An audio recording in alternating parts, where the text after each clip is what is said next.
I'm now joined by Jake Wallis Simons, columnist at the Telegraph. Jake, thank you so much for taking the time to join us this evening. So, as you heard, 100 organisations say new Israeli rules are stopping critical aid getting into Gaza. Is Israel purposely starving innocent Palestinians?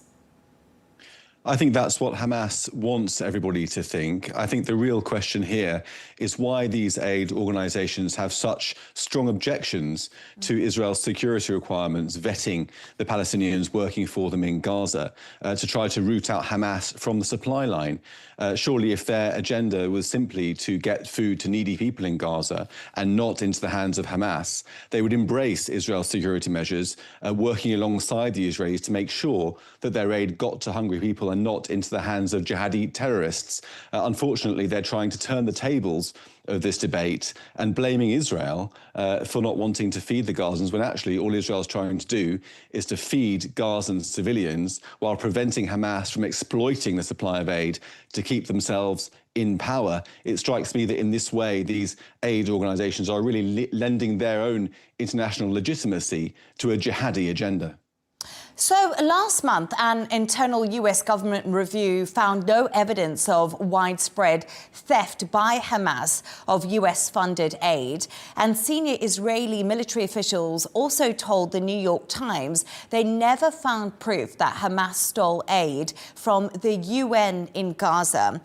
Is this all propaganda from Israel to try and win back some public sympathy? Because we have seen that dramatically diminish across the world.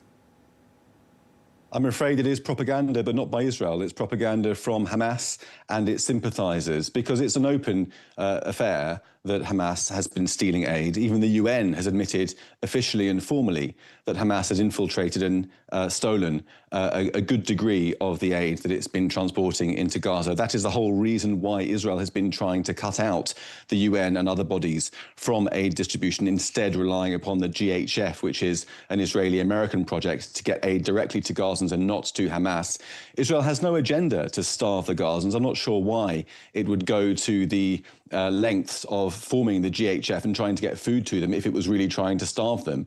It doesn't make any sense if you take a step back and think about it. Israel is simply trying to defeat Hamas, and so far Hamas has been surviving largely upon the flow of aid which it seizes and then sells for inflated prices, using that money to pay its own fighters. It's an open affair. You can check it online. You can see video after video of armed Hamas men stealing aid. The UN have acknowledged it themselves. It's not a contested fact. It's simply the truth.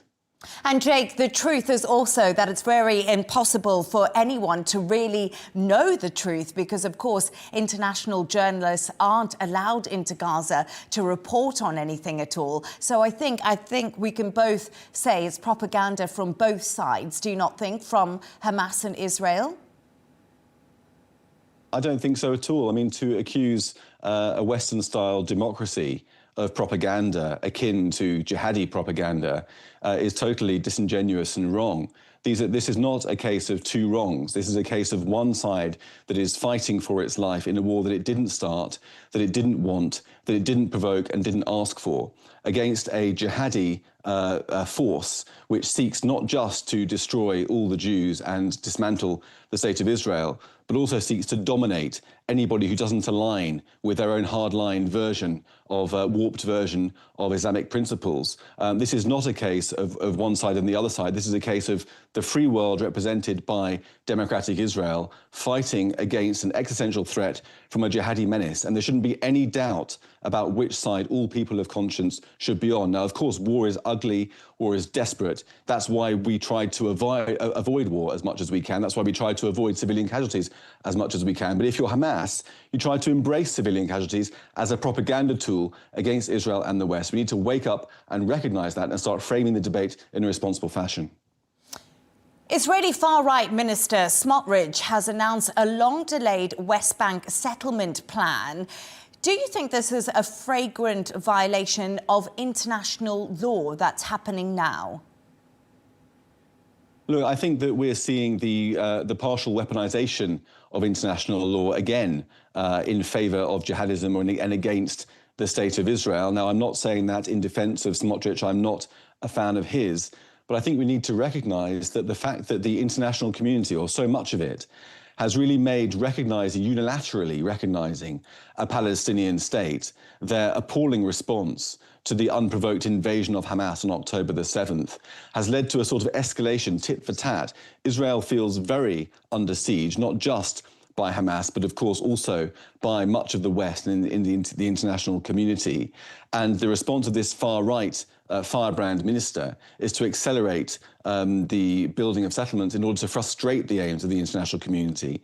At the current time, the imposition of a Palestinian state with an unreformed Palestinian government in the West Bank, which still funds or rewards terror attacks with financial rewards, by the way, and a terrorist group in control of Gaza would be hugely detrimental to Israeli security.